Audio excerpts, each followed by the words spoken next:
kami sa Tungtungan Tumili ay nagagalit dun sa pag-veto ni Presidente Noynoy Aquino sa batas ni Congressman Nery Colmenares na itaas ang SSS pension ng 2,000 across the board. 2,000 lamang po ang ating hinihingi. Pinagkait pa ni Benito Aquino dahil ibinito niya itong SSS pension hike na ito.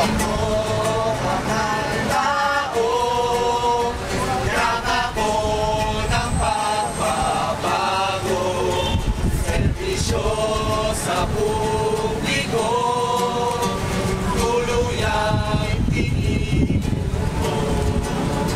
Sabi mo noon sa akin, bilyong budget ay regalo, ngunit kulang pa rin ito kung para sa bayan utang.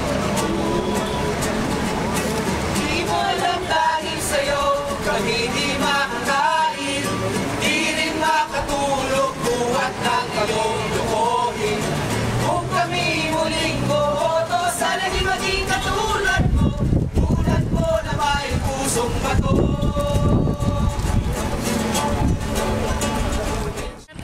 Taas ang Artista kami dito ma-imbito ni Apo Aquino matulog 2,000 ng English.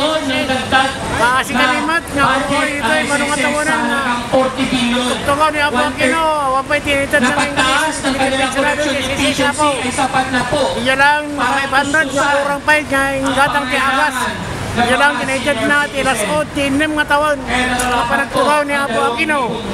So nga dato tatay sakripisyo may tagmarsa may pakita mi nga na kami dismayado yung parang dito na di Congress 2,000 pesos increase Kasama ang mga iba't ibang